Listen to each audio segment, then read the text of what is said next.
ও যুবক বলো না, তোমাকে কর্মযোগ্য কে বানাইলো?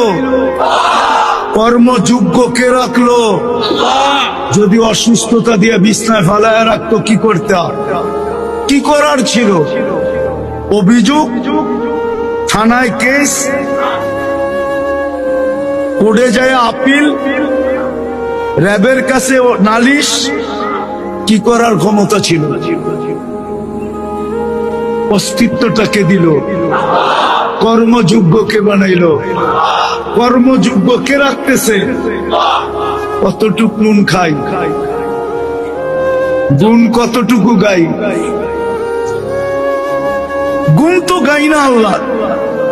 চলেন দেখি জান্নাতের একটু ধারণা দিয়া কার মনে এই আগ্রহ জাগে যে আমি চাই আল্লাহ আমাকে জান্নাতের বিনিময়ে কিনো। এই আগ্রহটা কার মনে পয়দা হয়? একটু জান্নাতের ধারণা দিয়া দেখি। আল্লাহ কিন্তু জান্নাত দিয়ে কিনতে চাইতেছেন। কিনবে কে? ক্রেতার